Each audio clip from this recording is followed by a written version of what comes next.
Okay. Chancellor, would you be so kind? A little technical difficulty here. Okay, there we go. Thank you so much. All right. Well, everybody, today is the day to announce the city's preliminary budget. And we're going to do that in just a moment. But we just found out some really wonderful news that matters to all the people in New York City, and particularly to our parents, our young people, our educators. This is a moment that people should be very, very proud of, that once again we have good news about the graduation rate in our public schools, and further proof that our public schools continue to get better and stronger all the time. So we're going to talk about that first, and I have the honor of introducing Lynette Mercedes, who's going to tell her story, and then I'll speak and the Chancellor will speak. We'll take some questions on the graduation rate, and then we'll reset for a moment and go on to the preliminary budget discussion. So with that, great pleasure to welcome Lynette. Thank you. And we're going to make you taller. Look at that. All right, Lynette. Hello, my name is Lynette Mercedes. Yo soy inmigrante, nacida en la bella isla de la República Dominicana. I'm here today proudly representing Community Health Academy of the Heights, or as we call it, CHA. My parents brought me to New York City when I was 10 months old. One of the earliest memories I have is staying up way past my bedtime in the hopes I would see my mother come home from her factory job before I went to school. My mother had come to America in hopes of pursuing better opportunities for herself and most importantly for us. We settled in the Heights, quickly finding our own niche, and before I knew it, I was taking the M3 bus with my sister to CHA. When I arrived, the building was new. Everything was new.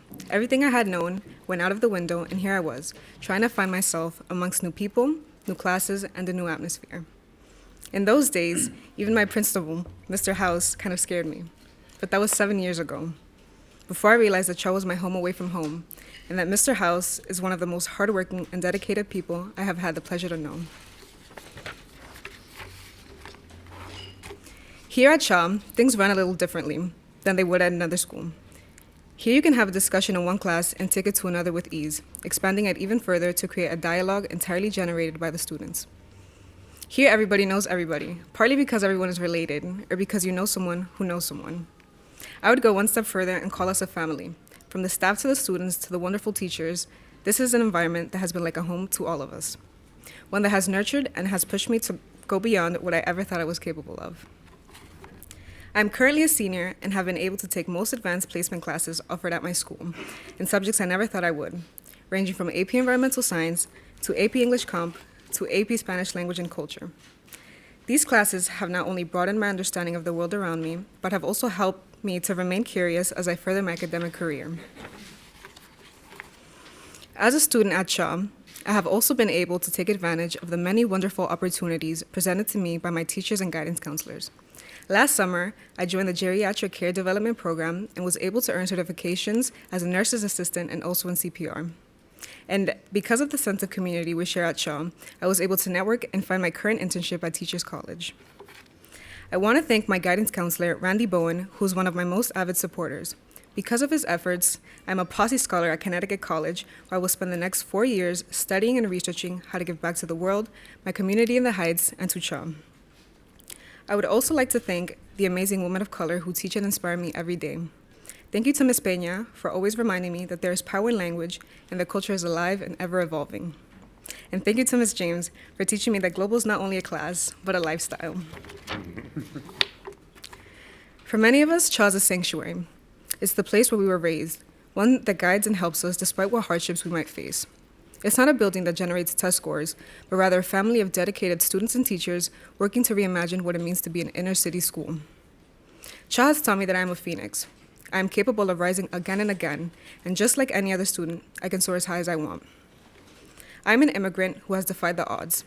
My parents still don't speak English, but next year I will attend a 4-year college on a full-ride scholarship. I am the American dream. And now it is my pleasure to introduce Mayor de Blasio. Wow. Thank you. Amazing. Thank you. Thank you. Thank you so much. Thank you. it's not fair when the person introduces you is better spoken than you ever hoped to be. So, Lynette, that's amazing. Absolutely amazing. Well, you are the American dream, and you're the New York City dream. And, you know, I want to just commend you. You're everything that we're talking about when we mean that every young person deserves that opportunity for great education. There needs to be equity, there needs to be excellence, and we want to give every young person the opportunity to go as far as they can possibly go. And you are a living example of that. And it is inspirational to hear the way you've applied yourself and now what your future holds. Let's congratulate Lynette for all she has done.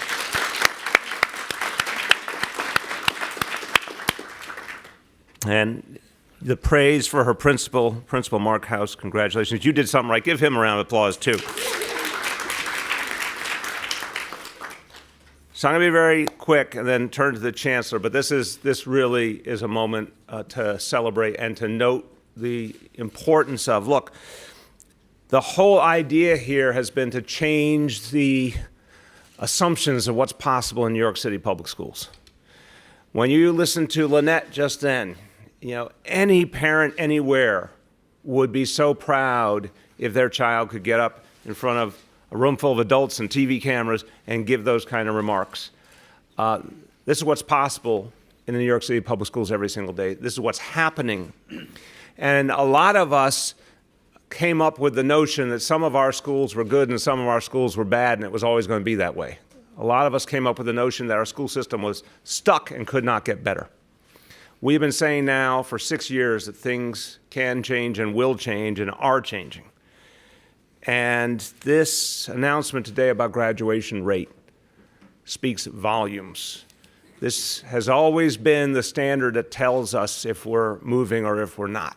And for a long, long time in this city, graduation rate wasn't moving, and the dropout rate was astoundingly high, and that was considered somehow normal.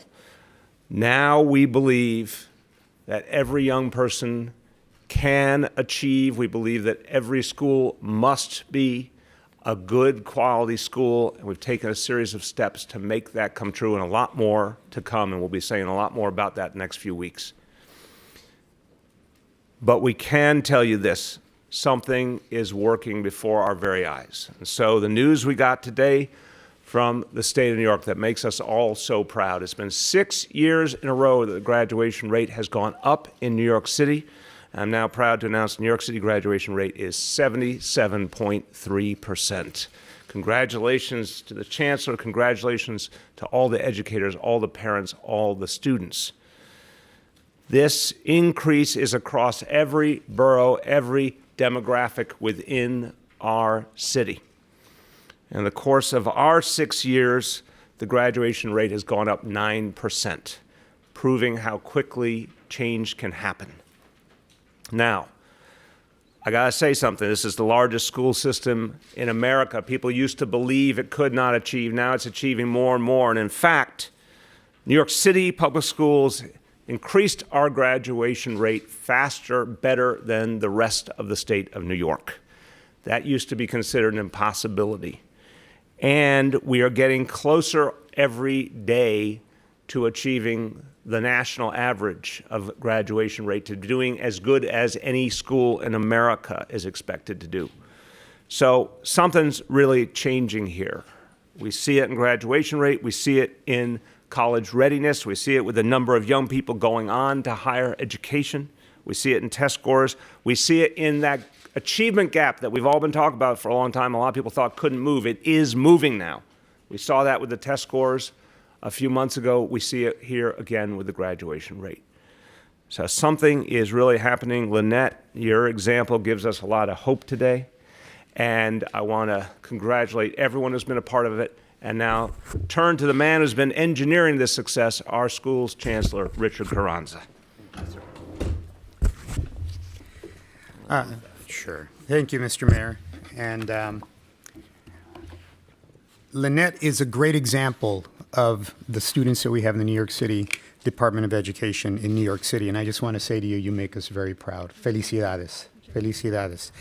So, Mr. Mayor, thank you for giving us an opportunity to share this good news with all New Yorkers. I would like to acknowledge several people that are here as part of our team. First and foremost, our Chief Academic Officer, Dr. Linda Chen, thank you for being here.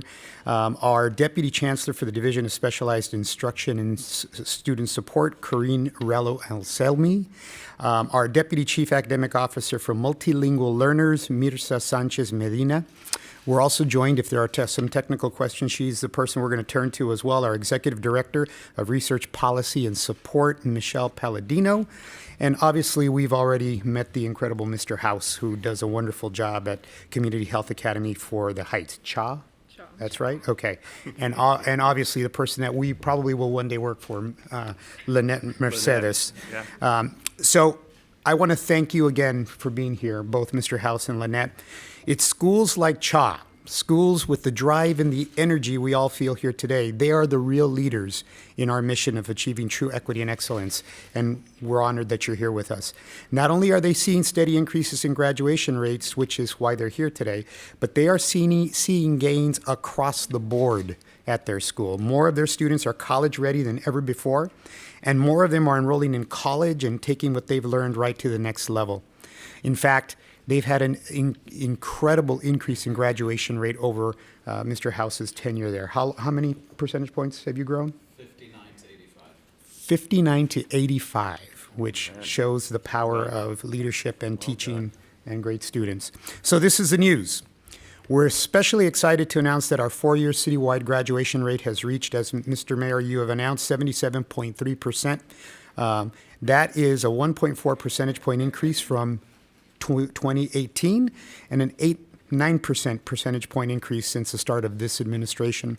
We're also making real progress, as you mentioned, on the opportunity achievement gap between our black and white students, which has decreased 5.5 points over the course of this administration, and our Hispanic, Latino, and white students, which has decreased by 6.2. So we've shrunk it by those percentages. We're also seeing the borough of the Bronx with the largest gains, up 2.8 points from last year, which is twice the citywide increase. So there are great things happening in the Bronx as well. These improvements aren't happening in a vacuum or only in certain parts of our city. There's incredible work happening in all of our schools in every borough every day, whether it's more AP courses, as Lynette mentioned, the SAT school day, more college visits, more counseling. Let me tell you why it's happening, because we've set a higher bar for every student, no matter who they are. And we continue to work to give them the supports they need to make sure they reach that bar. It's true. It's the true meaning of equity and excellence, sir, and the agenda for education in New York City. So it's no surprise that it's not just our graduation rate. Our schools are stronger than ever, and we're seeing that across all of the metrics that we monitor. But even as graduation rates rise, we must continue to work towards closing the opportunity achievement gap, because all students deserve to graduate from school, high school, and move on to college and careers. That's why we continue to focus and forge ahead with our equity and excellence agenda. Programs like 3K for All, universal literacy, other for all programs so our children have a running start. AP for All, College Access for All, they do more to get our students ready for college and early college, so that from the moment they enter high school, they're on a path to success. These are investments, and these are programs that will lead us to even bigger gains in the future, and they will empower our students in our schools and our communities to continue to do the good work they're doing. So today is a day to celebrate, but at the end of the day, it's get back to work, because we want to not only catch the national average, we want to surpass that national average, sir. So congratulations and thank you to our students, our teachers, our administrators, and our school communities, and especially our parents, for all that they do to make this a reality. And sir, a point of personal privilege, before I say a few words in Spanish, I just want to take a moment to recognize Corinne Rello Anselmi, who is here with us today, our Deputy Chief Academic Officer for Special Education. Corinne is going to kill me for recognizing her in such a public way, but she has played an incredible role in our school system across many of our schools.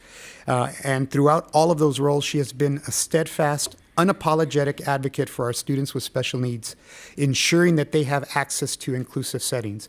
And you will see that they continue to increase their graduation rates as well.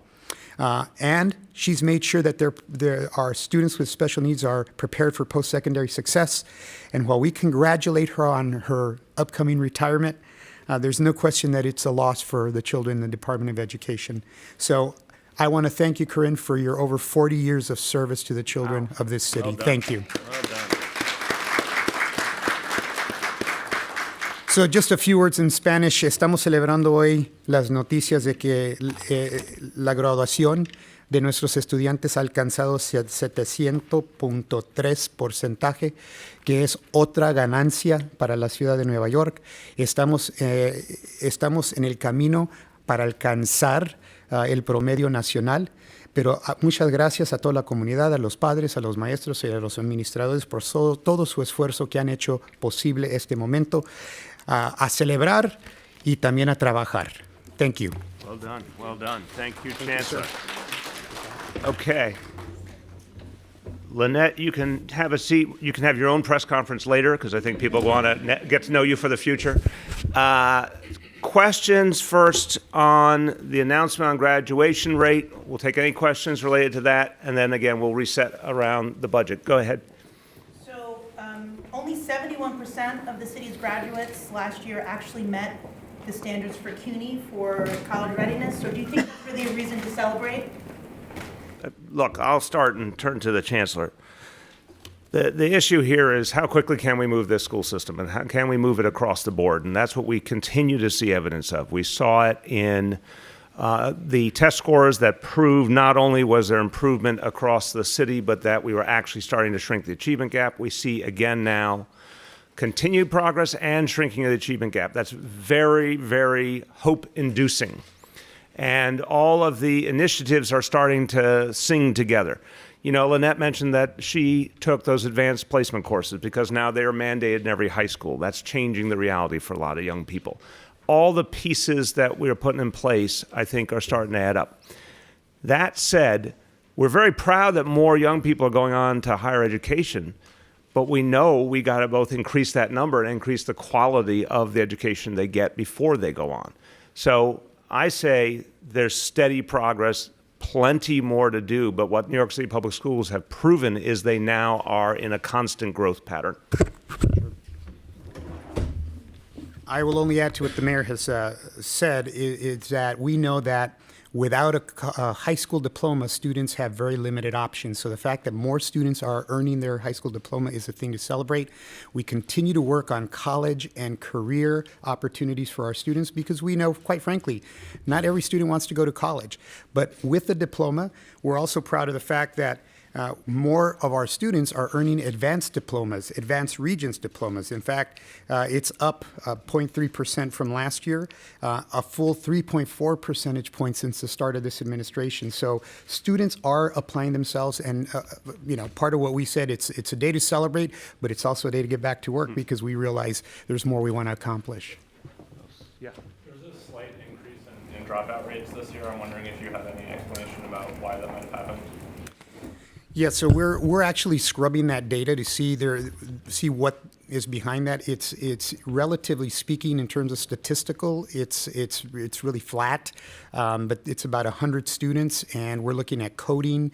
We're looking at ways students were coded as dropouts. That shifted a little bit this year, so we're doing a really deep dive on that. What I can tell you is that we have not only invested but focused more of our attention and our resources on making sure that we're capturing students before they leave the system. So it seems a little discordant to us, so we're actually scrubbing that data. Yeah. Can you tell us what the leading cause is, you think, from your studies of kids dropping out? What's the driver of that when it happens? Well, in any school system, there are a number of things that cause students to drop out of school. Everything from students that have difficult situations, students in temporary housing, students that are in foster care, et cetera, to things like disinterest or not being engaged in the curriculum. So when we talk about the Equity and Excellence for All agenda, where we're investing in AP classes for all, we're investing in CTE instruction, we're investing in positive behavioral supports in our schools so they have environments where where they feel safe and supported, when we're investing in culturally relevant, responsive education and really, really pushing our advanced literacies in our schools, these are all things that we know will engage students and make learning much more relevant to them. So I would say those are the kinds of things that, if they aren't present, lead students to be disinterested and find, vote with their feet. Yeah, I just want a quick add on that. I'm trying to remember, I joined my local school board when we used to have them in 1999. I'm trying to remember back in those days and before what the dropout rate was. My memory is at one point in that kind of time in the 90s, the dropout rate in the city was hovering around 20%. And I can't see Michelle. Where is Michelle? Michelle is there. Michelle, do you happen to know 22% was in the 1990s?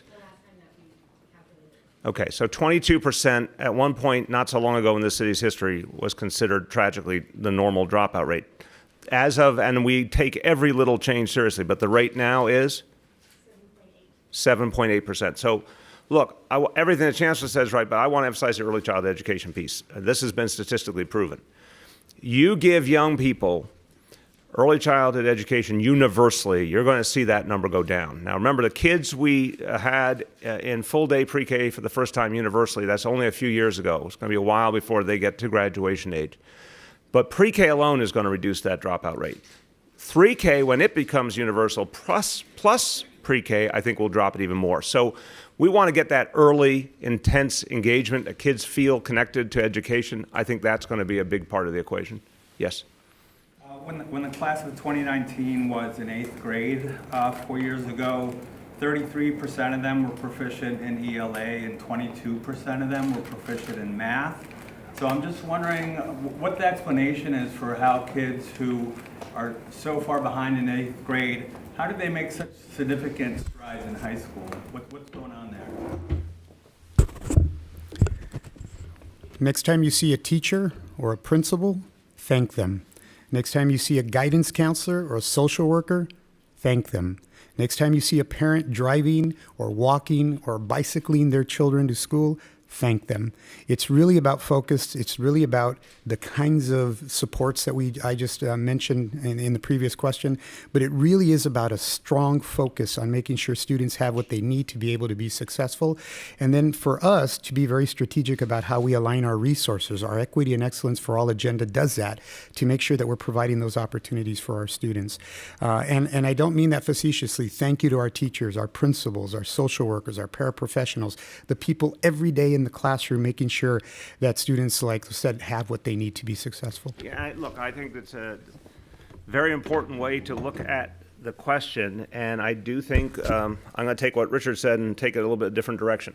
There used to be a lot of conflict not so long ago, and again, this goes back to when I was in the school board, and it goes back to even just a few years ago where there was a lot of conflict over education. There was a lot of fighting going on between labor and management. There was lots of things going on that I think were distracting from the mission. I think one of the things that I've tried to do, and I think Richard has done brilliantly, I think Carmen Farina did brilliantly, was bring peace to our school system.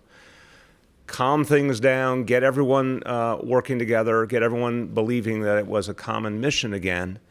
And I think that's had a real positive effect. I mean, just the fact that we now know every day in every school that folks who are members of different labor unions are working more cooperatively than ever. That was part of the UFT contract to create a more cooperative decision-making process in schools.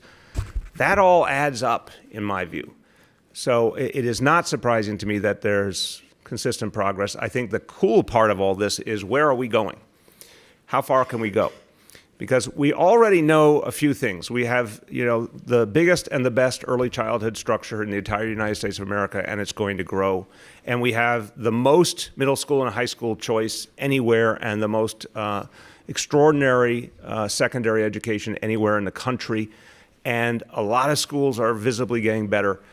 I think we are just scratching the surface of what New York City public schools can do. So I predict the day is coming where we don't even just meet the national average for something like graduation rates, but surpass it. That would have been unthinkable a generation ago. So I think it's all adding up. Yes? There's a much much larger racial gap in terms of who gets an advanced diploma? Do you guys have any plans to address that?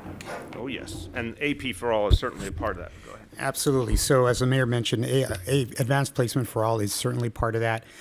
We also know that as our schools do their work around tightening curriculum, aligning curriculum to standards, making sure that teachers have the professional development and the collaborative space to do collaboration, that is getting tighter, and we're seeing growth in that rate.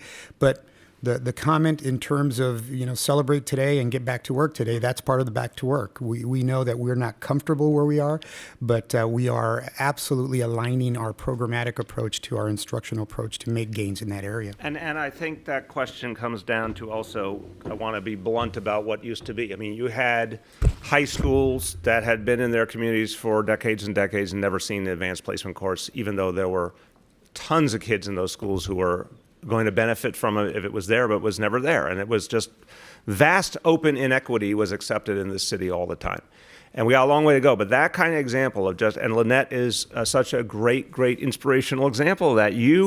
Here's a child of Dominican immigrants. As you said, your parents don't speak English, humble origins. How many AP courses did you take?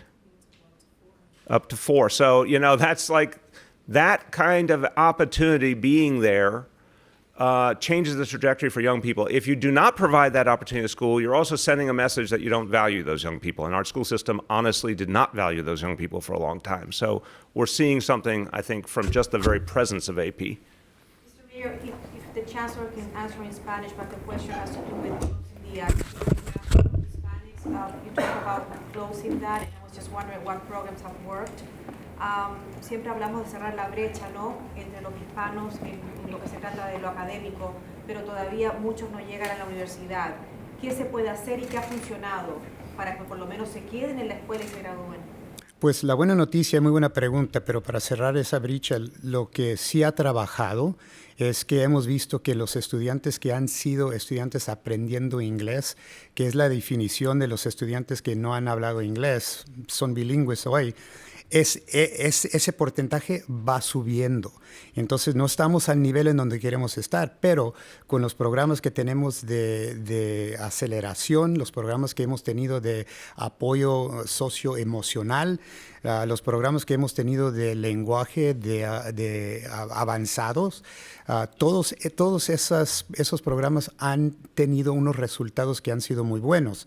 Sin embargo, también es importante reconocer que el currículo que se enseña en las escuelas también debería ser un currículo que sea de bastante rigor, que tomen los estudiantes ese estudio en serio. Entonces, es muy importante. Todas esas cosas que estamos haciendo va a tener un efecto y ya está enseñando un efecto en lo que estamos viendo con los estudiantes. Brief English version. Sure. So the Cliff's Notes in Spanish. See, you all should have studied Spanish. You would know exactly what I'm talking about. So the question is a very good question about narrowing the achievement gap between Latino students and other students. What programs are working? We know that the advanced placement work that we have with our students, if a student doesn't necessarily speak English, it doesn't mean they can't do advanced placement chemistry or advanced placement physics. So the advanced placement actually helps with student acquisition of language. We also know that our English language learner students, which we refer to as our multilingual learner students, we saw an increase. In fact, they outperformed the state in terms of their graduation rate. We also know that the dropout rate for those groups is reducing. We also know that culturally relevant and appropriate curriculum and materials and what students read. Okay, this is short. All of those things are making a difference, and we have a lot of work to do, but we're starting to see them tick that number up. All right, let's see, I've got 2. Go ahead. We do know from research that young people that have a summer employment opportunity tend to stay with school longer. Unfortunately, for a number of years across the country, including New York City, that's been a lottery. Wouldn't full youth employment in the summertime help in the overall goals that you're on your way to achieving? Look, I cannot pretend for a moment that I don't wish. Now, even before you got to youth employment, I would say, the summer continuity academically, not because someone has fallen behind and needs quote unquote summer school like we all came up with, but actually just enrichment and continuity over summer stretching out the school year in different ways would be very, very powerful. We're not there. We're not there financially or otherwise. Someday, I think that would be a powerful direction. We've tried with middle school kids to achieve some of that with having after school be a universal right. But summer is a challenge. As you'll hear in the budget part of the presentation, I don't think it's a challenge we can overcome right away. But directionally, you're right. The state's Board of Regents kicked off a conversation about whether to eliminate the Regents exams altogether, which would likely affect graduation rates going forward. I'm wondering if either of you have a position on whether that's a good idea. I think it's good to have the conversation. Let's see where the conversation goes. There's a lot of opinion about that particular topic. There are states that don't have a Regents exam. New York has one of the most rigorous sets of standards anywhere in the nation. So I think that it's a good conversation for us to have, but we don't have a position on that right now. I'm with him. Okay. Congratulations, Chancellor. Congratulations to everyone. Congratulations. It's a good day. Well done. Well done.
We good over there? Okay.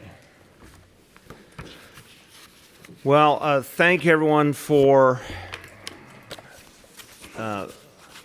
giving us the chance to first talk about the very good news on the graduation rate. The good news for all of you now is that the budget presentation is going to be very brief because it's a really straightforward situation, and we'll have plenty of time for questions, both on topic and off topic in this case, because again, this is after 7 years of doing this is the briefest presentation I've ever had to make because the situation is very straightforward and our focus is in one place, and it is Albany, New York. So we have never seen anything like this before in our dynamics with the state of New York. This is the 7th time I'm doing a budget. This is by far the largest state deficit we have ever confronted by a lot. And the fact that so much of the state's deficit is related to Medicaid is extremely worrisome. Now, I want to say at the outset, Medicaid is a state-run program. Medicaid is run by the state of New York in every sense. The enrollment goals, the policies, every part of the management of the Medicaid program is run by the state of New York. The city of New York and all localities act as enrollment agents, and we have important work to do in that, but we do not control how the Medicaid program is run, the ideas behind it, the standards. That is all set by the state of New York. What we do know is that in a way we've never seen before, the state is now saying it has a $4 billion gap in terms of the Medicaid budget. And last week at the State of the State address, the governor very specifically suggested that those expenses were the responsibility of localities. I found that confusing. Mayors all over the state found that confusing. Democrats and Republicans, big cities, small towns, counties all over the states, county execs, everyone was confused by the idea that somehow the localities were running a program that we don't run. We were confused by the notion that whatever new costs were being incurred was because of actions at the local level. It's just not how the program runs. So I want to start by being really, really clear. In fact, a very smart thing that the state government did and this governor did a few years ago was to say, since the state runs the Medicaid program and since costs were rising, the state agreed that it needed to take on additional responsibilities. And that was widely hailed across the state of New York as a smart fiscal move. Otherwise, a host of localities were simply not going to be able to pay for Medicaid. Medicaid means health care for people. Just want to take all the budget terminologies and everything away for a moment. This means people getting health care. If folks don't have insurance and don't have some other way to get health care, they go without. Families going out health care, it's an unacceptable situation. This state has actually done a lot to make sure that more and more people get health care. This city's done a lot. And we thought we were all kind of moving along on the same track, and now we have a very different challenge. Now, I don't know where this is going. You don't know where this is going. We heard some different things from the governor this week, but the proof will be in the pudding. First with the governor's budget address next week, and then ultimately with the final budget, give or take April 1st. But we do know that we've never seen this kind of state deficit. We've never seen this kind of threat to our Medicaid recipients. We've never seen this kind of threat to the Health and Hospitals Corporation. I want to dwell there for a moment. Remind people of this history that's just taken place over 6 years. When I came into office, Health and Hospitals was very, very near to bankruptcy. And there was an open dialogue in this city about the possibility that hospitals, public hospitals, would have to be closed. I think a number of you remember that. There was an open dialogue about potential layoffs. And that was going to hurt the whole city, but it was going to particularly hurt some of the neediest communities in this city. A lot of hard work went into fixing that.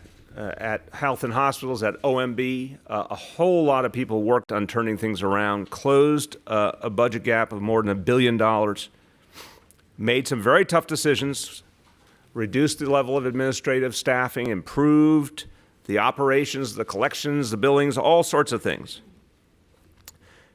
For the first time in a while, we can say Health and Hospitals is functioning quite well. The quality of care is improving. The wait time for appointments has gone down. More and more patients have a primary care doctor through Health and Hospitals. Health and Hospitals has played a leading role in getting more and more New Yorkers health insurance who didn't have it. That means, of course, the NYC Care Initiative we announced a year ago, which has enrolled 12,000 people already. But Health and Hospitals has also been part of the bigger effort the city has made to get more and more people health insurance from other sources. And now, over the last few years, that amounts to 230,000 New Yorkers who have health insurance who didn't used to, because of the efforts of Health and Hospitals, the Get Covered NYC campaign, a whole host of initiatives. So I say all that to say this was actually working. It has been working. This is what we want. An agency that was troubled has turned around. It's serving a lot more people. It's making sure they have insurance. Something very good is happening. This is all now threatened because of the potential cuts that are being talked about in Albany. Again, what does it mean humanly? Health and Hospitals, more and more, it's not just the emergency room. It's primary care. It's when a mom needs to take her kid to a pediatrician. More and more, they're going to Health and hospitals and clinics. It's a woman who needs screening for breast cancer. It's folks who are trying to get mental health care on an ongoing basis. Finally, are getting that opportunity through Health and Hospitals that now is in grave danger because of what we're hearing from Albany. So I'm going to keep talking about this in very human terms. And we have two things we're going to do about this situation. The first is to fight any cuts. You will remember a few years ago, it was 2016, the governor proposed Medicaid cuts. There was a very vibrant response from people all over New York City and in Albany and those cuts were beaten back. Those were much, much smaller cuts than these, but they were beaten back. The second, and we've made this very clear, is we're happy to work with the state of New York to improve the operation of Medicaid, because in fact, in partnership, we know right now we could save hundreds of millions of dollars. Some of you have seen, I'm sure, the letter that Commissioner Steve Banks sent to one of his counterparts in Albany, saying if you would just work with us, share information with us, we had a common effort, we could be saving a lot of money for you and for New York City, and the same model could work around the state and save money everywhere. Doesn't solve the whole problem, but it would help a whole lot. So we stand ready to work on those reforms and those savings. Now I want to turn to another state-run operation that is also raising real concerns for us. That is the MTA. And I'll start by reminding everyone, because it gets, I think, left out of the MTA's own dialogue, that right now, in terms of MTA operations, 70% of the annual resources that the MTA depends on comes from the city government of New York City, from New York City residents, from our workforce, from our visitors. So, again, lots and lots of revenue out of New York City as we speak. But the MTA keeps coming back and demanding more money. And I have said very clearly, I am always willing to entertain additional support for the MTA. But I have to represent the people of the city and the taxpayers of this city. We are not going to keep handing over money unless the money is going to be used well. Now, I don't know any New Yorker, no New Yorker has come up in the about 20 years almost that I've been in public service. I have not had a New Yorker come up to me and say, gee, the MTA is so well run. Gee, the MTA is my model for an efficient, modern organization. Gee, I wish everyone else could be like the MTA. I have not heard those words.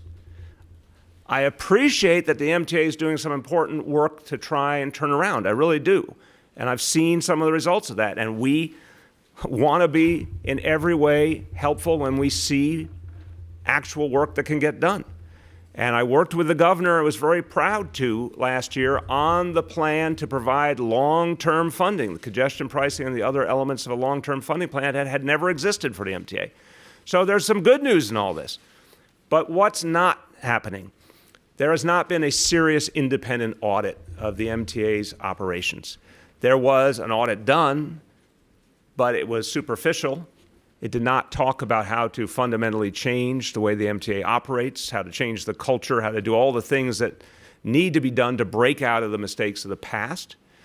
So we haven't seen that kind of audit, and we need to before we fork over any money. We need to see the money that we have contributed previously actually spent. So this may shock you. Some of you were here when we announced that we agreed to give $2.5 billion in capital money to the MTA in 2015. I am reporting to you today, we checked this morning, a substantial amount of that $2.5 billion that was agreed to in 2015 still has not been spent by the MTA. So I find it strange they're asking for more if they haven't even spent what we gave them fully 5 years ago. Thirdly, as I mentioned, we got to that great moment last April with a long-term funding plan. Draw on that money first before you ask more from the taxpayers of New York City. So that's my simple message to the MTA when it comes to the capital money they've asked for, the $3 billion more they've asked for. Satisfy those basic conditions and we can all work together. I would further say that the MTA, again, people see clearly about the MTA, but there's just one example that keeps coming to mind. East Side Access. I asked my team yesterday for the exact numbers. 13 years and $7 billion over budget. So we just have to be honest about something that still isn't working right, and let's use the leverage of saying, get it right, and then we are very open to helping further. I also would say that about Accessoride, also known as paratransit. The MTA has asked for $100 million, not in capital money, but in operating money, expense money. That's a lot of money in our budget, $100 million for Accessoride.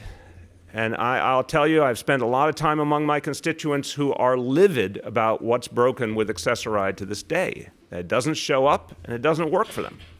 Again, I do see signs of improvement. I appreciate that. But we are not giving $100 million to a broken system. So let's see a plan to fix Access-a-Ride, and then we can talk about how we can help financially.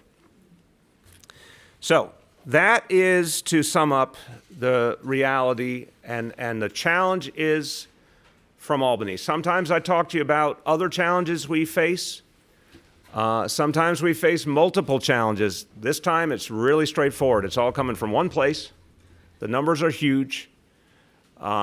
Two big state-run pieces, the MTA and Medicaid, two big financial challenges.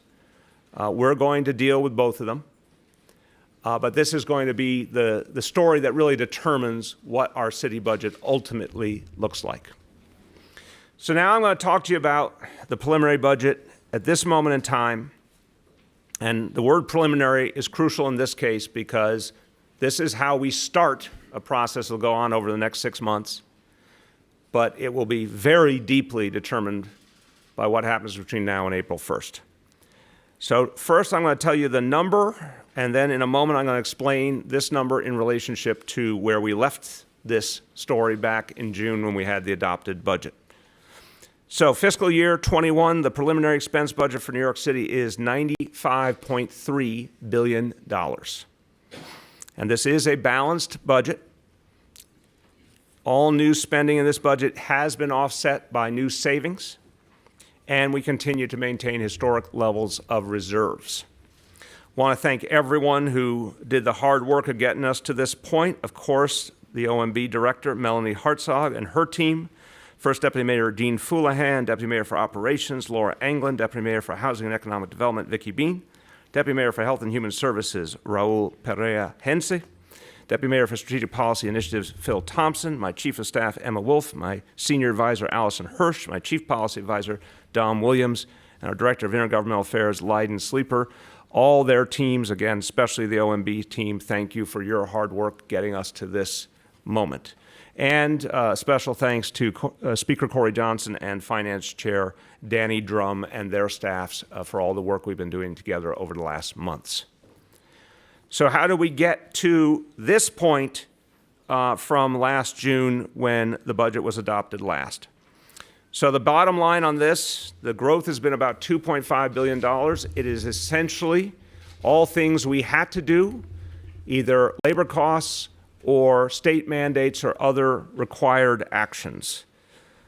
So the biggest piece, almost 2/3, is the growth in labor and fringe benefits. That's about $1.6 billion. Now that comes with a really important point that I'm proud to say at this moment. We can finally say after the labor deals from the last few weeks that 80% of the city workforce is under contract, some pending ratification, but we are confident. And that we now have, with this budget action, accounted for all labor costs going forward because we've established the patterns necessary to project all our labor costs and to fully fund them. Even while some other unions are in negotiation, the money is in the budget to account for those negotiations. So that's the lion's share of the change here, and I think the good news is that's a good change. It means stability, it means predictability, it means our workforce can feel secure. To the rating agencies, everyone else, they always want to know, can you accurately determine your expenses? That's now fixed. That's a big, big piece of what we need to do and will take us through these next couple of years. The next big piece, almost $250 million, is education mandates. Now again, a lot of times we get mandates from Albany, a lot of times they are well-intentioned, they rarely come with money attached. And this is becoming a bigger and bigger problem for New York City. We're unfortunately experienced it many times from both Washington and Albany, but it's become more common in Albany. This is a challenge. So this right here, $250 million for more special education support for our kids, and we do want to see more and more kids who need special education get it, but we do think it would be appropriate to get more support in the process from Albany, and charter school payments that are mandated by state law. Next category is debt service. That is to accommodate the huge amount of capital spending that we need to do, and I remind you that has a direct connection to the fact that you're not seeing, most importantly, a national infrastructure plan. You see, not as much as we'd obviously like to see from Albany either, but most importantly, if we had a national infrastructure plan, we would not be spending so much of our own money on capital. There is no national infrastructure strategy. We have to do it. We have to pay the debt service. And then the most recent change, about $175 million for the criminal justice mandates, particularly discovery and bail reform. I believe in these changes. I've said it many times. I commend the legislature for their actions. I do believe that the legislature should always, and the governor should always include funding when they come up with these mandates. They did not. We are footing that bill. And whereas previously our headcount would have been flat, basically from June to now, headcount really wouldn't have moved hardly at all. Because of these mandates, we're going to have to add about 1,000 new employees through several different agencies to achieve what is required by the new state mandates. In terms of savings to allow us to balance this budget, and the team at OMB did a great job, but I want to caution they have been putting up very substantial savings numbers consistently. It is getting harder each time. It stands to reason that if you were trying to limit your own household budget, you might find some things early on that you felt you could do without, but every time you had to save more and more, it gets harder. That's what's happening with the city of New York. So since November, OMB identified $714 million in additional savings for both this fiscal year and next. And if you go back to June, that total now has become $1.2 billion. That's extraordinary achievement, but again, it's getting harder each time we have to do it.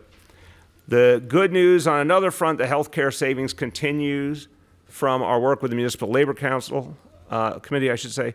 $1.6 billion in healthcare savings this year, $1.9 billion projected for fiscal 21 and every year thereafter, and we continue to work with the MLC looking for even more beyond that. Talk for a second about reserves, and this has been an area I really want to commend the City Council. They've made it a consistent priority. There are a lot of legislatures in this world that do not focus on fiscal responsibility. They have, we have the highest reserves in the history of New York City. $1.25 billion a year over 4 years.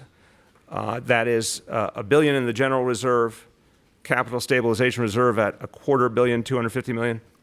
And then a retiree health benefits trust fund is now at $4.68 billion. So there's been a consistent commitment to protecting those reserves.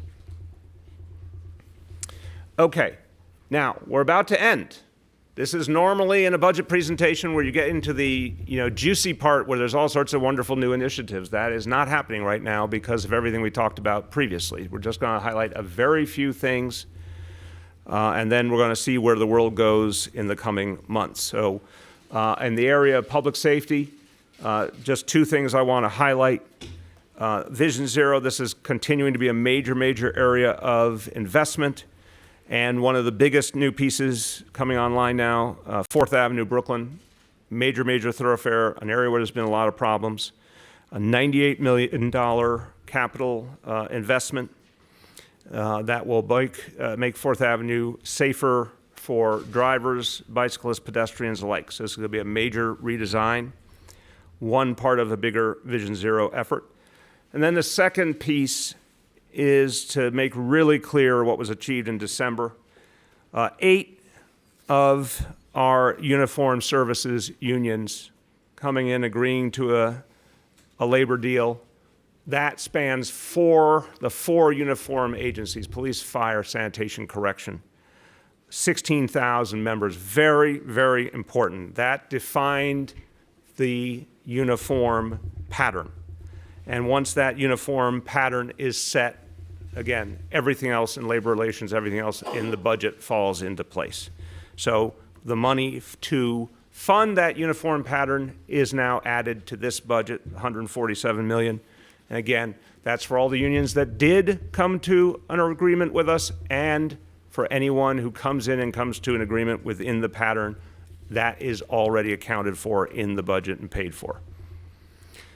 The combination of the approach to labor, the savings efforts, and the reserve efforts, to keeping that high level reserve, all of these pieces have come together here to really protect us and to allow us to ensure that when we have some key investments to make, we're still able to do that. So the next is on resiliency. And everyone knows this is an ongoing issue. I want to emphasize, this we're in the middle of a plan that's been going on for years, will go on for many more years. We're going to be working on resiliency as long as we're all here because of global warming. But the good news is last year we had some very, very positive developments on key resiliency efforts. Lower Manhattan, coastal resiliency, East Side coastal resiliency, and that'll be breaking ground this year.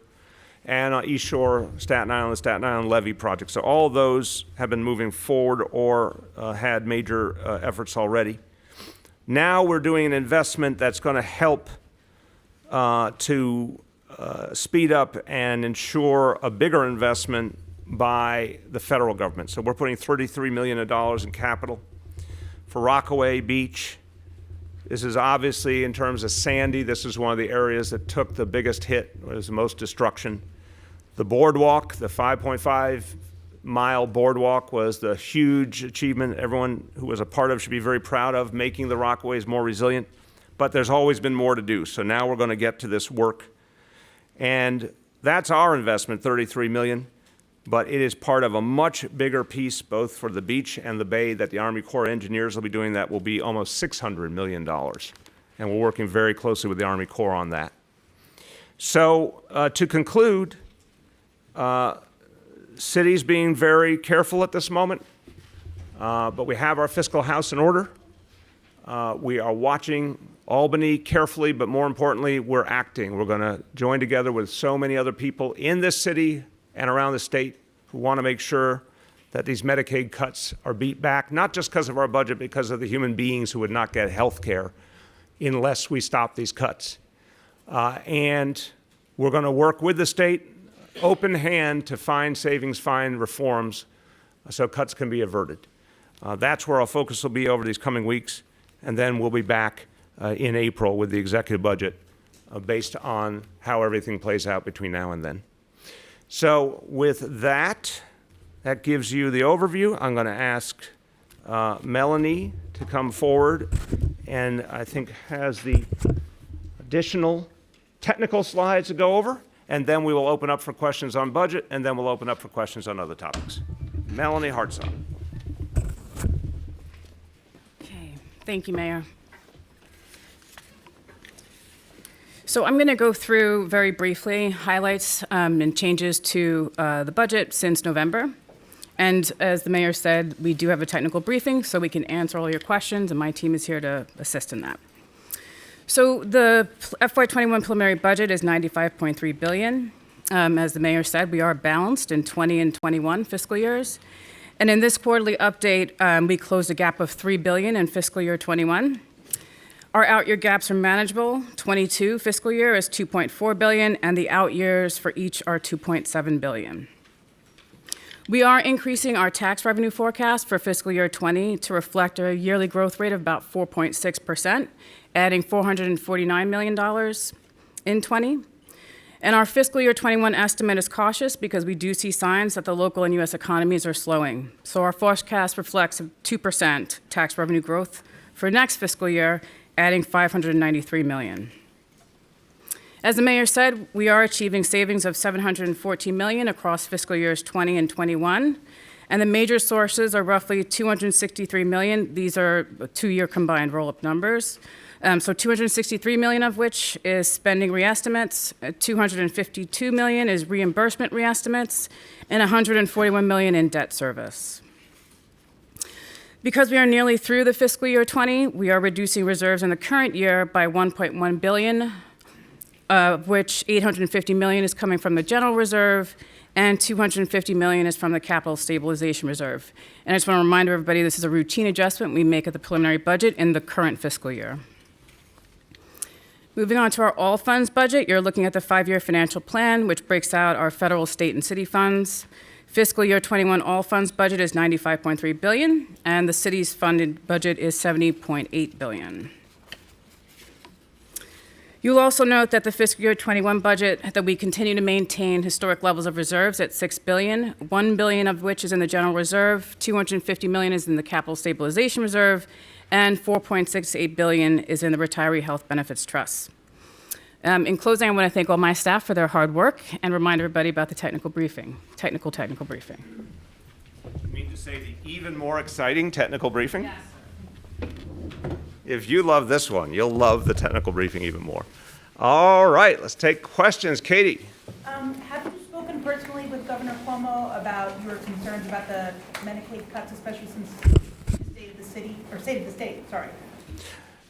No, my team and his team have been in dialogue constantly on this issue well before the state of the state.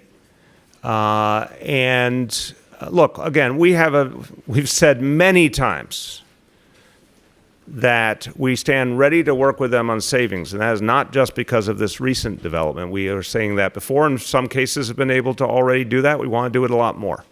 So it's abundantly clear to everyone in Albany that we stand ready to help them with the challenge, but that this kind of cut would be devastating to healthcare in this city and this state, and we have to address it.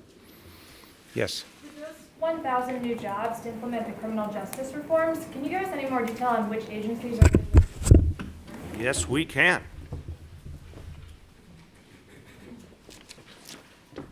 So it's spread across multiple agencies. NYPD at $24 million in fiscal year 20. The DAs at about $36 million. This also includes indigent defense providers, so the non-for-profits, at $10.3 million. OCME, 3.5, fire department, 538,000, and the law department as well, 328. We can get you the head count for each of the agencies at the technical briefing. Can you talk about if the governor's budget's going to come out next week, why not wait? Last year you did the prelim budget in February, I believe. Why not wait till after the state budget comes out? There's not as much. This is the legal day that is determined for the preliminary budget. And we set the day many weeks ago. We certainly did not expect what we heard in the state of the state. But again, whether it goes one first or the other, it's the same reality either way. This is not the setting of the budget. This is the opening round. I'm hopeful we'll all hear something better in the governor's budget address, but the real action will be up to April 1st, way back. When you were in Albany and you were asked about the governor's remarks during a State of the State speech, you largely demurred from commenting on by that point. What makes you think the threat is more real now than it was a week ago? Look, on the day of the remarks, I typically try to offer, some space and make sure that I have the full analysis. I was surprised by what I heard as I was listening, but I did want to check to make sure that everything was as I understood it to be. So, this is now having had a chance to understand the details, having seen the consistent reaction of people around the state that feeling what I feel, I wanted to be very, very clear about how we analyze this. Anna.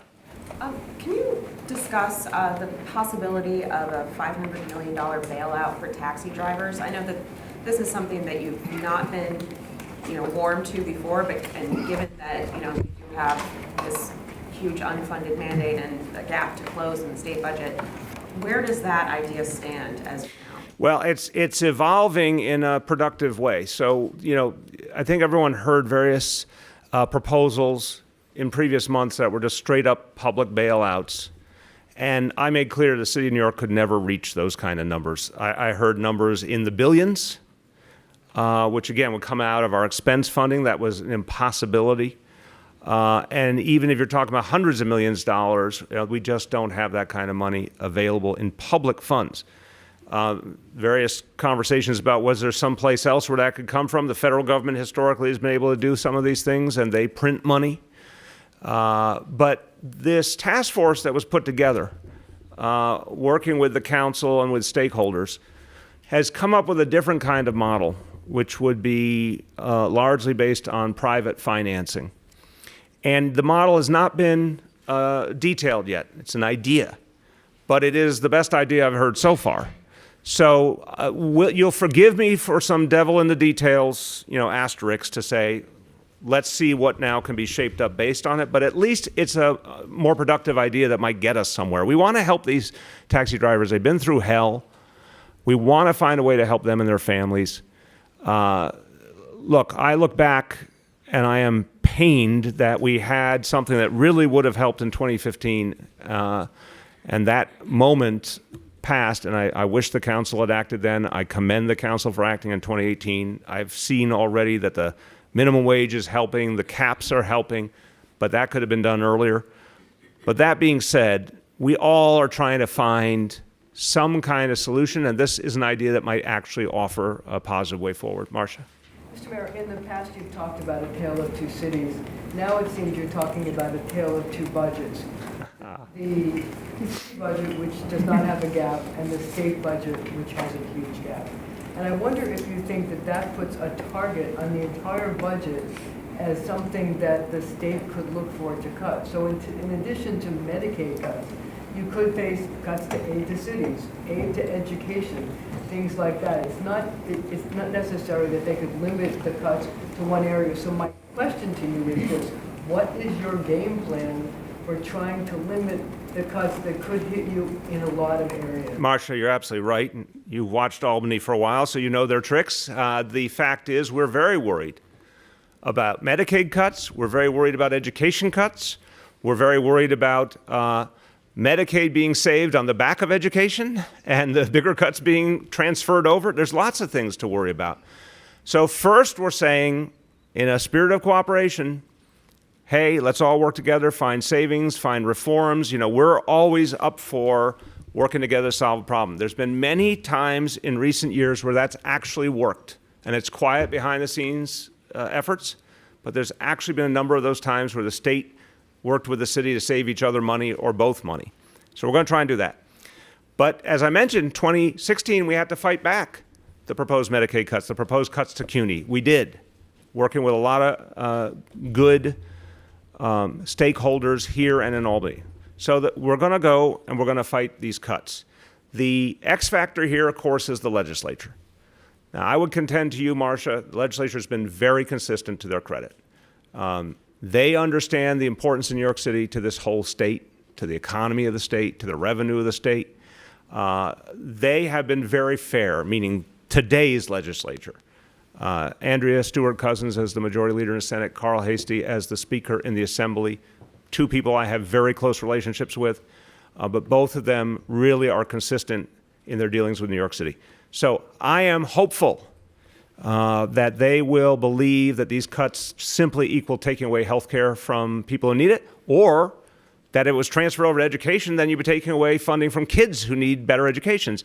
I think they're going to not be satisfied with either of those alternatives. I'd like to follow up, if I may. Instead, would you ask the legislature to consider, so that you wouldn't have to deal with these painful cuts, to consider, maybe some targeted tax hikes, tax on the millionaires, the pied-à-terre tax, taxes that you've talked about before in the past? Would you argue for tax increases to help or hold harmless New York City at this time? Speaker Hastie has spoken to this, and I'd say the first thing I would do is everyone, let's work together to save money. Let's everyone work together to figure out how to make the Medicaid program work better. The second thing I'd do is say, yeah, there are some places where there's revenue that really has not been tapped, and that's simple. The wealthy are not paying their fair share in taxes. That is true in New York State. That's true all over this country. Not even close. And Speaker Hastie has spoken to this. Of course, that is another piece of the equation that should be looked at. What would set back New York State and New York City would be to cut health care or cut education. Yes. Mr. Mayor, can we get on the budget growth, the education mandates of about $250 million, or education mandates? It says, can we get some specificity there as far as how much is for special ed, how much is for charter schools, and what are those mandates? Melanie will go over with you, but I just want to make a point clear. Obviously the state has very specific laws related to charter schools and what localities are obliged to do to fund charter schools. And then on special ed, there are clear mandates about providing special ed to all families who need it. When it comes to special ed, what we know happened in this city for many, many years is many families did not get what they needed. And we made a decision in the beginning, and we worked closely with the legislature to say we actually are trying to get special ed to families who need it. We know it's going to cost us more money. We're going to do the counterintuitive thing. Instead of making it hard for people to get something that costs money, we're going to try and make it, parent-friendly and make it work better. And that has been proceeding, and that is costing a lot of money, but it is the right thing to do. Melanie will go over that. Sure. So the growth from adoption to prelim for fiscal year 21, so same year comparison, special education is 274 million. Charter schools are 93. There's a couple of different offsets there, things coming down for savings, and I can go through it with you in the briefing.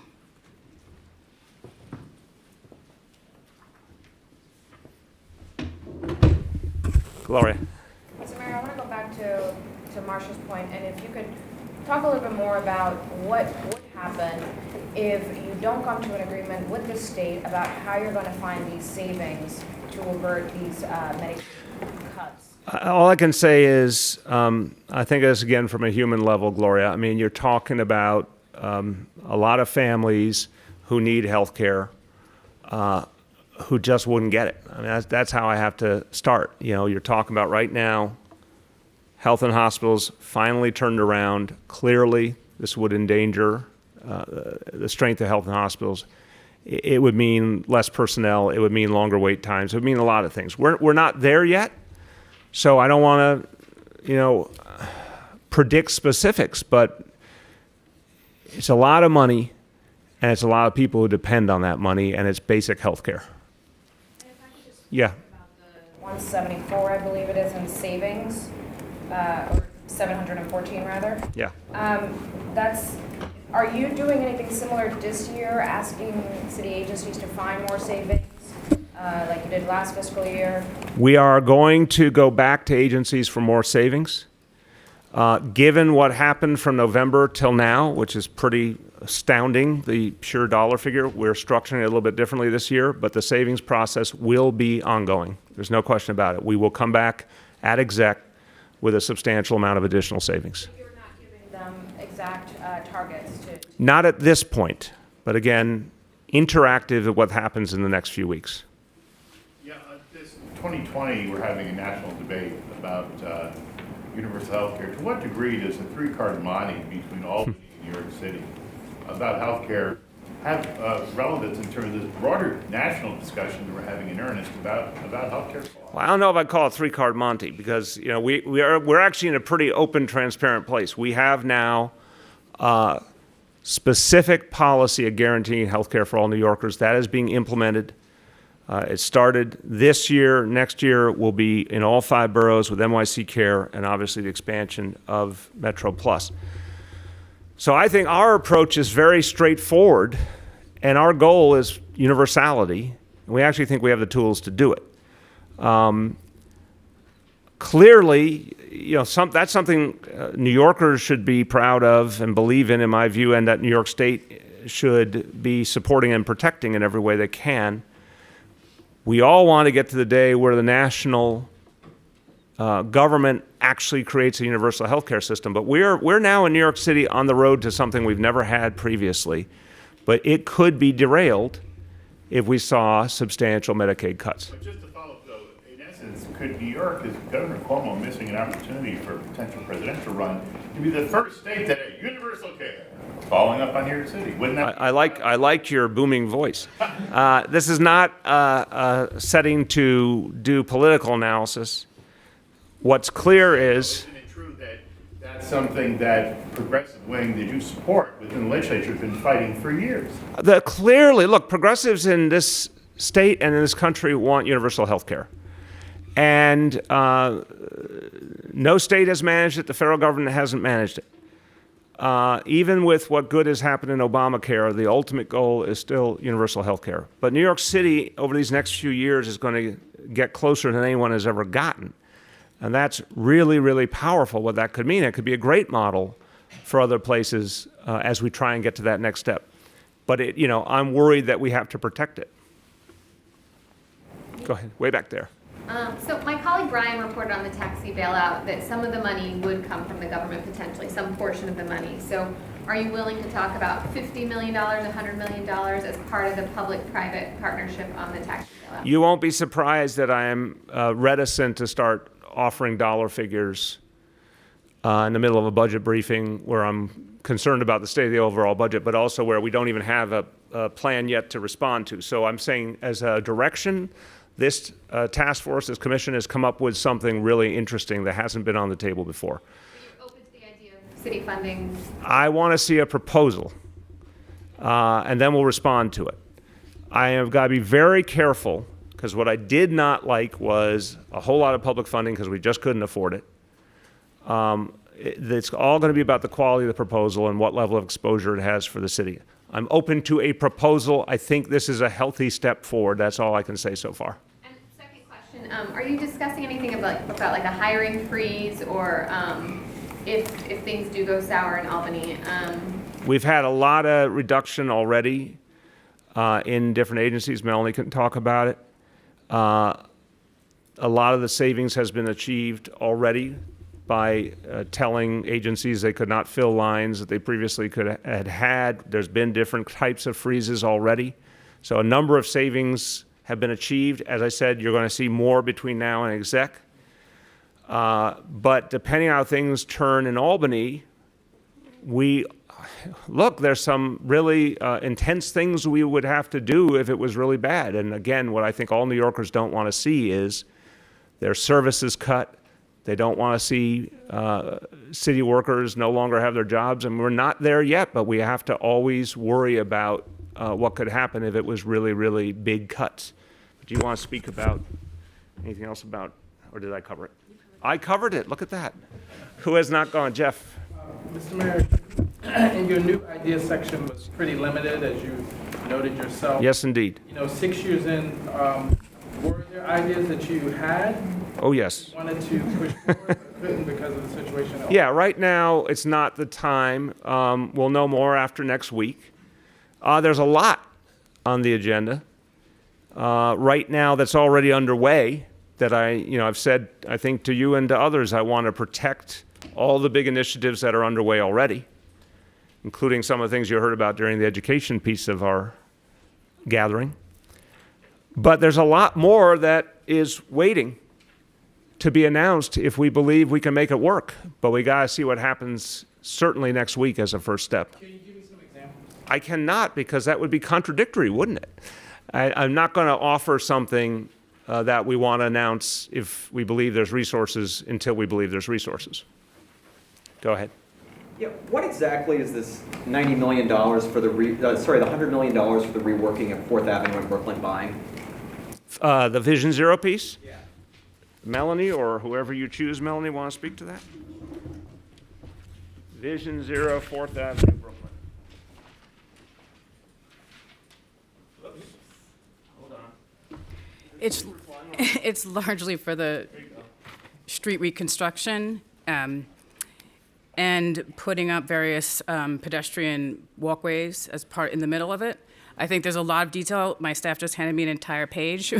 I'm happy to talk more about it at the technical briefing to give you a better sense of it. All right. Mr. Mayor, I have a follow-up. On a slightly related topic, as in it's that it's the budget. What do you make of the governor constantly kvetching about how you run the city and eyeing your budget to fill his? I rise above it. Bridget. Two clarifying questions. One, you've talked about the savings program. One of the big issues in your preliminary budget last year was a PEG program. So to be clear, there is no PEG at this point, right? No, I want you to hear what there is not. Absolutely. To be clear, no.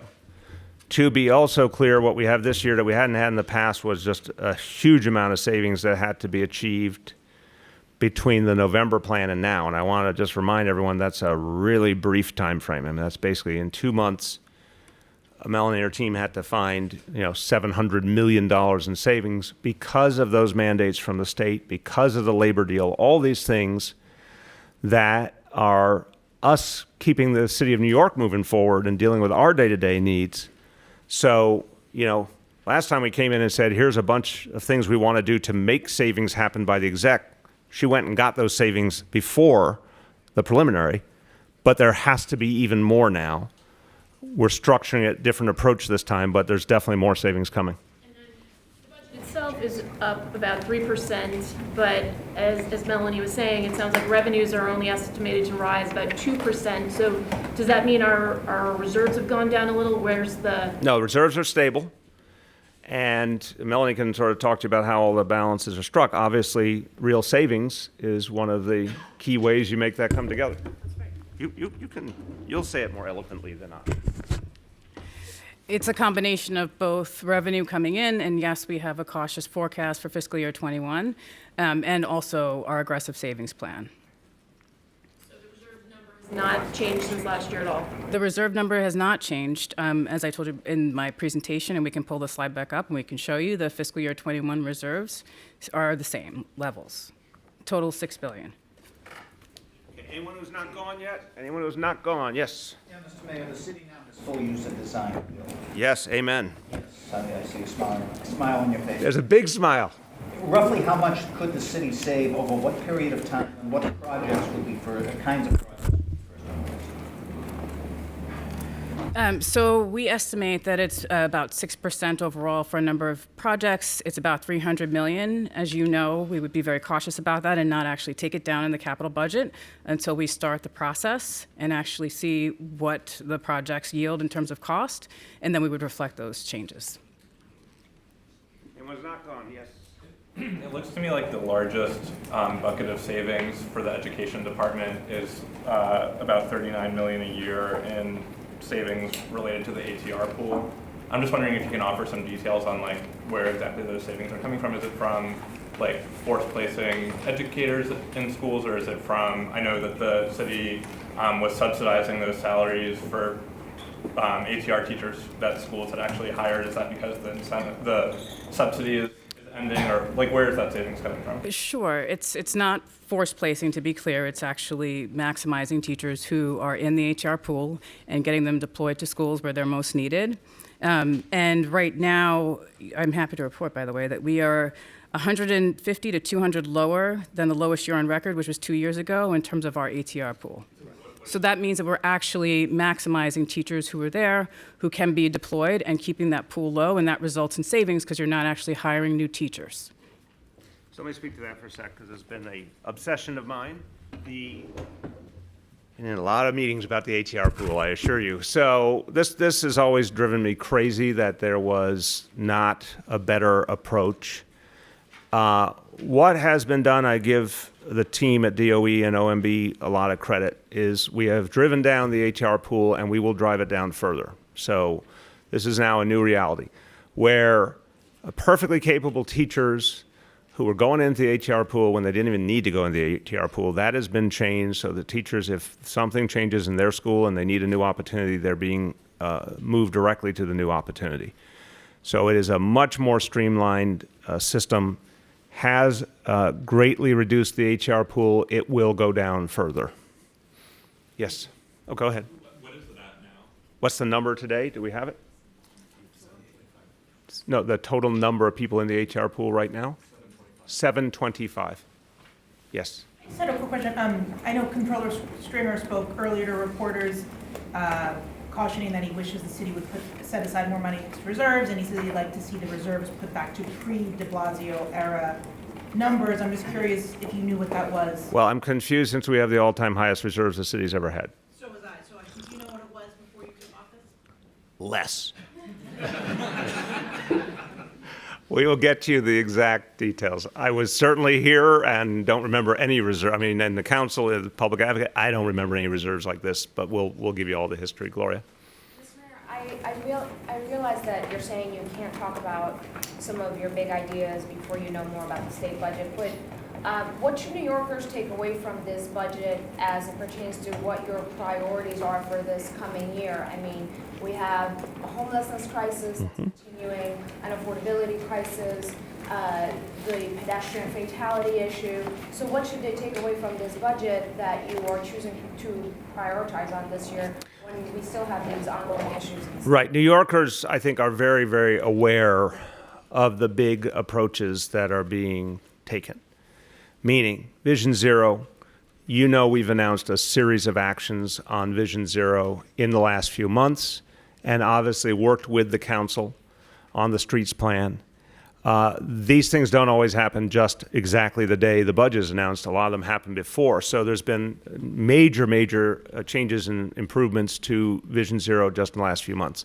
On homelessness, just a few weeks ago, I announced a Journey Home plan, which I've talked to a lot of people around the city, and they found it very, very important that this city has now, for the first time in its history, said we will end long-term homelessness.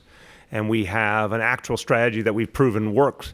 What I find is that people I talk to all over the city, they hear those new directions, they understand them. Right now, we're in a pause because of what we see happening in Albany. This budget is about keeping this city running and making sure our house is in order, our finances are stable. We're taking care of ourselves here in this budget. We are dealing with the fact that, one, we're paying the bills we get from Albany more and more, and we have sustained cuts previously in every recent budget from Albany on top of that. So that unfortunately creates a reality where maintaining actually is a really, really valuable thing. And there will be opportunities coming up as the budget picture clarifies to define the next big pieces of the agenda. But this is not that day. This is a day to say, let's just make sure our finances are strong and the city's stable. And if I could ask about the MTA, you talk about these two big entities that are managed by the state, the MTA and Medicaid, and how you don't want to keep giving money to them if they're not showing that they can manage it properly. But is there anything that you're willing to do in order to get some leverage if you do end up giving them more money for the MTA? More something that could be done about the amount of authority the city has over construction or how Medicaid is being administered? I mean, is that a negotiation that you're willing to do? Look, first of all, on Medicaid, we really believe we could all work together to save a lot of money. And we've been trying to do that. And again, sometimes it worked, sometimes it has not worked, and there wasn't the kind of focus we want to see, like on the proposals that Steve Banks put forward. But, right now, the conversations have been going on weeks and weeks, and I'm still hopeful that could yield a lot of money and be good for everyone. I think the two situations are different. The MTA, they're both run by the state, yes, but the MTA has been a situation where there's been constant demand without the core problems being addressed. So I'm saying, look, I'm nobody's fool. I'm not going to keep sending the taxpayers' money over until you address these problems. Everyone can see them. But at the same time, to your point about, do you try and achieve, some back and forth in every deal? Yeah, and I think April 1st is a great example of that. We had real things we wanted to see addressed in that plan that was passed in Albany. But it was also important to the state that New York City be a part of the plan and support it. And the governor and I had very productive conversations. Our teams did. We came up with the 10 principles. We actually worked together, got the plan passed. It's going to happen. That's going to be, I think, revolutionary for the future of the MTA, that there's now going to be permanent funding. So yeah, we do that back and forth. But my point to the MTA is, look, we're not asking much. Come on, do a real audit. Spend the money we already gave you. Spend the congestion pricing money and all that first. And then we stand ready to help when we see things are real. Yeah. If there's such uncertainty coming from Albany, why not mandate a PEG program again this year? Because it's a very fair question, but again, I'm emphasizing to you just the savings now have gotten so consistent as an approach. I think a lot of times we think about a PEG program as sort of an exceptional act, an emergency act, and we're kind of in an ongoing state of needing to find savings. We don't have a choice anymore. I mean, a lot of new bills suddenly showed up. Now, some of them we're really happy about. Like, we're thrilled we have this labor deal. We weren't sure when it was going to happen. We're thrilled we have it. we're less thrilled about, major new spending being mandated from Albany, even if we agree with the underlying intent. So we are going to be saving and saving and saving. But if you look at the magnitude of the cuts in the last few months, the savings in the last few months, it's consistent with what we would have done had we done a PEG. Is the citywide savings down from this time last year? I think it was around $1 billion, and now it's at 714. Again, I'll let Melanie speak to it, but I want to remind you guys to just try and allow me to be visual. So in our savings keeps going up, and each time you go up, it is harder. Meanwhile, Albany aid goes down, down, down, down. We got every single year we're being cut. 100 million here, 200 million there, whatever it is, and then the unfunded mandates on top of it. So this equation gets harder with every passing year. You're seeing caution. If you think, wow, this is really cautious, you're right, because we've been dealing with all these trends. We believe there's a way out of it, that we believe there's a positive way forward, but we're very, very conscious and sober about that reality. But to your history question, Melanie. Oh, and then you can also tell them about the history of reserves. So yes, at prelim of last year, we were at $1 billion over the 2 years. Two things were driving that. We had a one-time payment from H&H. They had owed us city money back in fiscal year 15 and 16 for retiree health benefits. And David, is that Med-Mal as well, or just the retiree? It was both. And because they were in such a good cash condition and we had the transformation plan in place, they were able to actually repay the city those funds. And the other thing was debt service. As you know, this depends on what we go forward with our refundings. So depends on the timing of when we do that. Did you prelim? History of reserves. History of reserves. Everyone's on the edge of their seat now. So Bloomberg fiscal year 14 adopted budget. The reserve was $813 million. The fiscal year 15 preliminary budget was $1.96 billion. And now, as we said, fiscal year 21 preliminary is 5.93.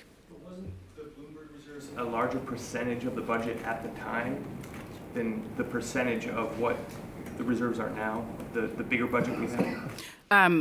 We'd have to get that to you, but I think the point of it is that we actually have built up the reserves. As the mayor said, we continue to have a savings program with each plan, and we also continue to be cautious with our estimates on our revenue forecast. Yeah, I want to just tell you, as the guy who has to live with the results, of course you could ask percentage of budget, but I go with, if a crisis hit, how long could we keep things going? And when I look at these kind of numbers, it gives me a lot of comfort on behalf of all New Yorkers that this is the kind of reserves that really would protect us. And the thing we're most worried about always is an economic crisis, where it's not just about, a fight you can wage in Albany and hopefully win, but something where it's beyond all of our reach. But these are really substantial reserves. I also credit the council. Every year they've wanted to do more, so we'll have that conversation. We're going to go to off-topic in a moment. Let me take a few more, Marcia. Okay, so I see on budget 4, and that's it. And we'll go to off-topic. Go ahead, Gloria. I think I know what you're going to say, but Do you want to say it for me? You could speed this whole process up, Gloria. do you have upcoming news on the Property Tax Commission? I do. When can we? I have it right here. No, the report is being worked on as we speak. It will be out in this month, so literally we got about 2 weeks left to this month, so it will be out in January. The preliminary report will very clearly state the kinds of approaches that will be needed to address the inequities in our property tax system. It will also, I'm going to say this probably 100 times over the next 2 years, works from the assumption of being revenue neutral, which is the mandate that the council and I both gave to the members of the commission. And once that preliminary report is out, there's going to be a very public process that begins that will lead us to legislation. Yes? Another big chunk of education department savings is coming from professional development, and I'm just wondering if you can speak to what PDs are being cut. I don't have the specific PDs on that. We can get it to you at the technical briefing, but I think the point is we've been really working with Department of Education to see where there is overlap in their professional development, meaning how can they essentially take advantage of existing trainings that they have instead of continuing to do either contracted out or use resources within, meaning their own staff. So we can get you the answers on that at the technical briefing. Is implicit bias training, which has been a big push, is that on the table at all? No, it is not. No. It is funded, yes. That is funded, for sure. And what is the total amount of professional development spending? So you're finding like 31 million in savings. Do you have it now, or do you want to do it in the next piece? Let her do that in the technical. Go off. You said that there's more initiatives to be announced if you can make it work, but I want to understand, even if Albany were to impose no cuts on the city, how would you afford those initiatives? Where would you get the funding for that? We would, to be able to put them forward, we'd have to believe there was going to be revenue to back them, just like everything else. Right, Yeah, but go ahead. I guess you made it sound like it was the uncertainty in Albany that's making you not. Okay, seriously, I'll be very reasoned here. Fact, biggest state deficit we've had in 7 years by a lot. Fact, specific focus on Medicaid, which exposes us to the tune of $2 billion, and we don't know where it's going. I am not going to be issuing a whole lot of grand new ideas until I have some more definition. As early as next week, hopefully we start to get better definition. But that's the balance we have to strike. Sort of a recurring theme in your discussions about the MTA has been a need for additional oversight and improvements in operation. The city lacks 2 of its 4 board members. When are you going to get them? We hope that will be acted on very shortly. There's been a lot of back and forth. I'm not going to get into detail. I'll only say, we want those seats filled in a matter of weeks, hopefully, and we think that can be done. And if it's not? Let's not worry about hypotheticals, my all-time favorite statement. Okay, last call on budget and non-budget, Marcia. Mr. Mayor, there's an abandoned property at 4401 Clarendon Road in East Flatbush that's been sitting there for years. No one can find the owner. Clarendon. What? I said Clarendon. I'm a Brooklynite. Clarendon. Sorry, I come from Massachusetts. I'm a convert. They've racked up more than 232 violations. They owe more than $300,000 in fines between the Department of Buildings and the Department of Sanitation. Now, the neighbors who live in the adjacent home are upset because they feel ignored, they can't get anything done. But they also can't sell their house because it's an attached house, so their house is fine, but the attached house is abandoned and horrible. So what can be done, and can the city step in to help these people? One of the people is a teacher, and the other one worked at Ground Zero and has Ground Zero cancer. Oh, my God. Well, Marcia, sincerely thank you for alerting me to this. We got to help them. We got to help them because they're people who have served the city. We got to help them because they should not be held liable for whatever their neighbor did. We got to help them because if the neighbor property was doing this much damage to the rest of the community, it has to be addressed. I'll have the buildings commissioner follow up on it immediately. Yes. So first, Chancellor Carranza has been pushing for a repeal of Hex Calandra. So I'm sorry, for? A repeal of Hex Calandra. You'll forgive me. I try and always be. Go ahead. Thank you. I have been informed now. Go ahead. Assemblyman Barron has been pushing that as well. Is that something you're going to be pushing for this session, and what kind of plan are you going to be pushing for? I don't have a big revelation for you here. We're going to have a lot more to say in the coming weeks on our future vision for education. Clearly, you know what I feel about the specialized schools, and I'm looking for a solution. So, again, I don't want to preempt other things that we're going to say. The status quo doesn't work. That much I know for sure, so we're going to be looking for solutions. Shiva report, a January 15th deadline was set for schools to get back to the DOE with a timeline for next steps. Can you say anything about? I don't have that update, but we'll get that to you later today.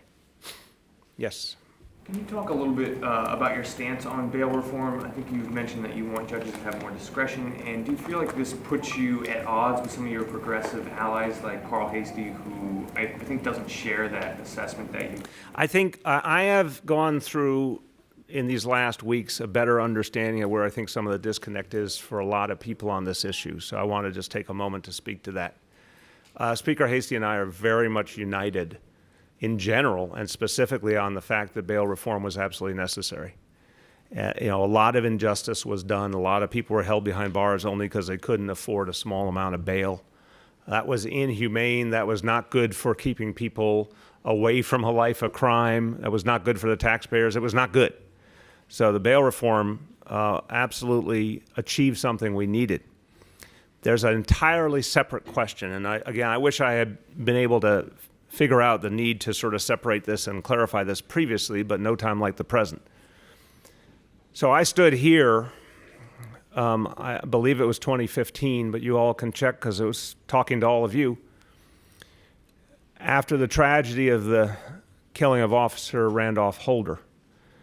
And Officer Holder was assassinated by an individual who could not be held despite a very substantial record of violence and violating court instructions and evident mental health challenges, could not be held because he was not a flight risk. And what I've heard from many judges, again, I appoint a number of judges and I have a dialogue with them in the interviews before I decide on the appointments, is that this is a constant frustration that goes back many, many years. So again, I raised this issue publicly years ago, bluntly at a point where bail reform was not possible in Albany. It was a different state senate that was never going to do bail reform. Judicial discretion is a standalone issue, and it should be understood as a standalone issue. If a judge has no choice but to only address flight risk, and someone is not a flight risk, and their attorney can say, look, this individual's shown up in court before, or whatever it is, and they can't plausibly argue flight risk as a reason to hold someone in, but someone is a threat to their neighbors, and that can be proven with fact, that has to be addressable by a judge. And that should not be done lightly. I think there should be very tight standards. I think anyone who is concerned about potential bias, well, bias has pervaded the American judicial system, so I'm concerned about bias too. I don't want to see that, obviously. And, there should be very clear triggers and checks and balances. But I don't understand how for years and years and years our judges have not had more flexibility in cases that presented the greatest threat. And I think that's something we could all unite around, finding a way to address that. Just to quickly follow up, I think you sort of addressed this a little bit, but what would you say to critics who think you're too deferential to NYPD and the police? I came here to change policing in New York City, and we have changed policing in New York City, and we're going to change it more. And you'll hear a lot more on this in the coming weeks. It's certainly going to be talking about this at State of the City. But I think you've already heard from Commissioner Shea some very clear indicators of a new direction. Critics come with the job, but the whole point, one of the number one things I came here to do was to break what I thought was a horrible status quo in this city, where police and communities were divided. We were actually being made less safe. And a whole host of reforms were available that were ignored.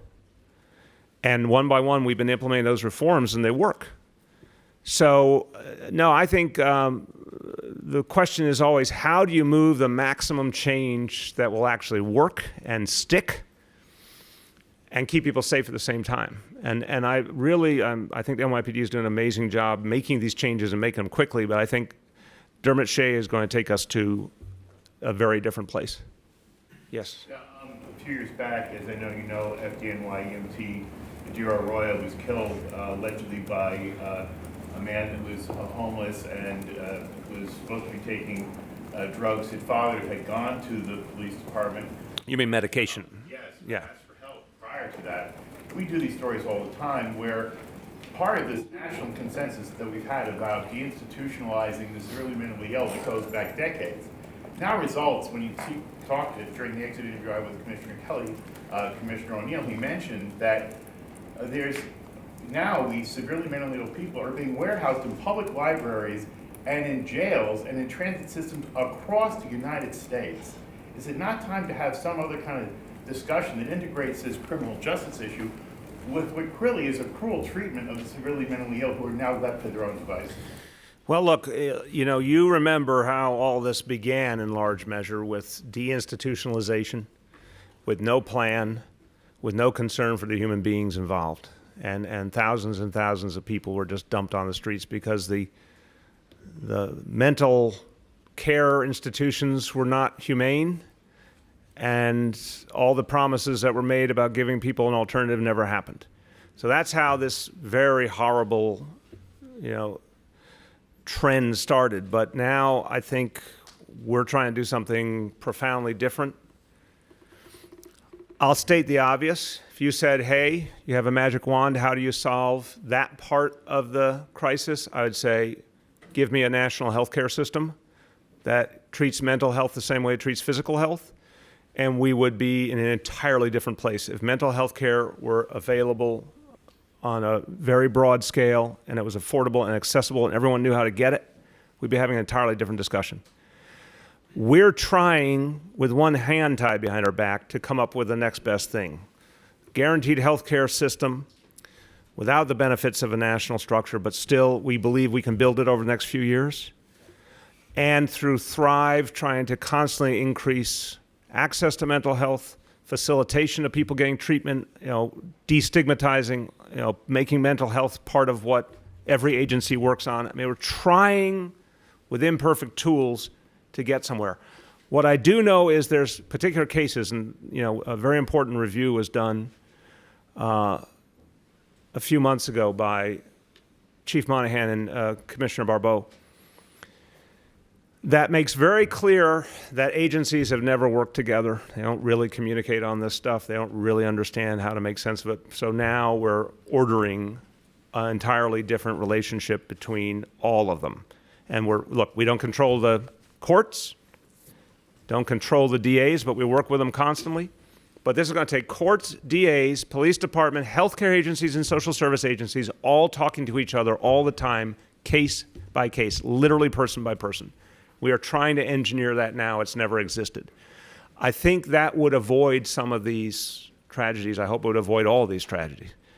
But that's what we're trying to build now. I think we'll get somewhere.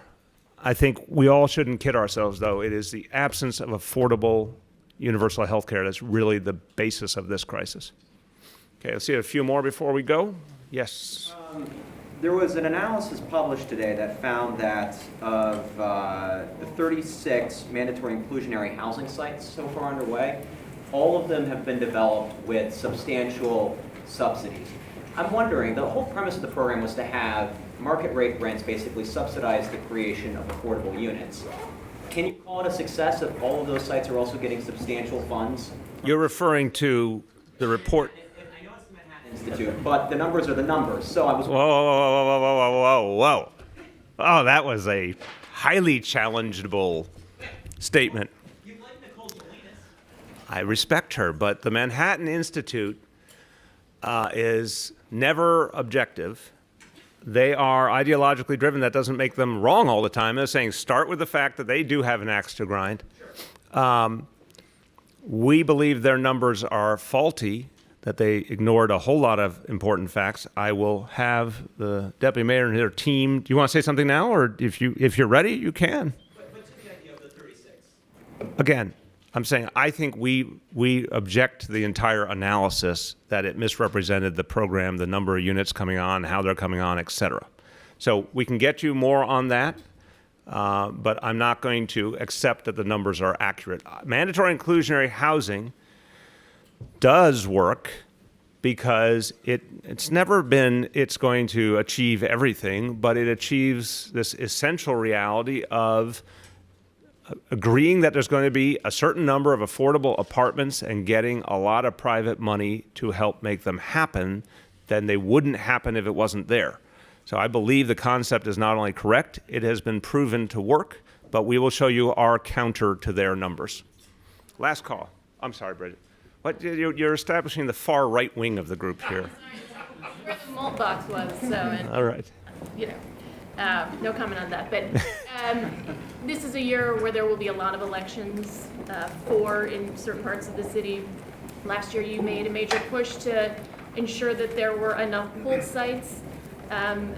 We did a look at some of the places that the Board of Elections asked to be a poll site that sent a note back saying, no, can't do it, don't pick us, including some very large cultural institutions. Altogether, some institutions that the city forgoes about $600 million in property tax revenue from, and that's before you even start looking at any city grant or state money that they get. So my question first is, do you think that there is some institutional civic duty that these entities have? Sure. I'm glad you're raising it because, look, we waited so long for early voting.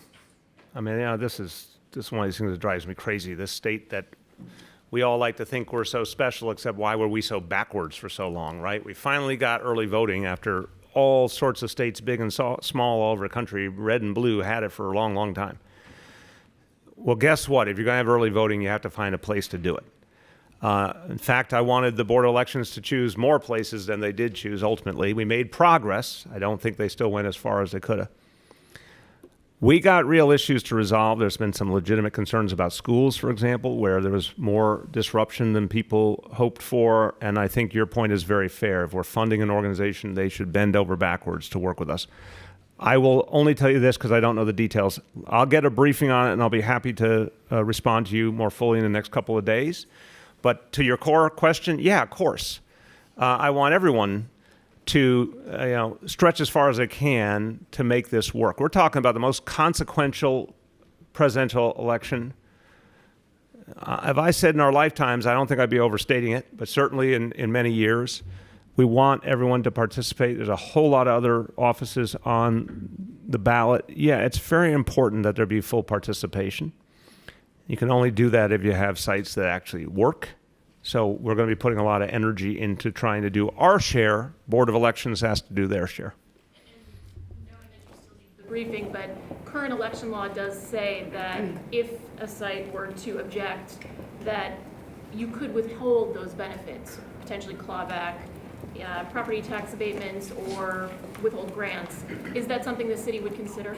Look, this is a brand new reality. Obviously, we would like to pursue the path of peace with organizations that we care about a lot, cultural organizations and our schools. I want to see if we can figure out something that there's real valid concerns sometimes people raise. How do we address those concerns? And again, I wish I controlled the Board of Elections and we could make it more efficient. We don't, but we can at least negotiate with them. So I'm aware of the fact you raised. That's not my first choice. I think we can resolve this more amicably. All right, everybody. Thank you very much.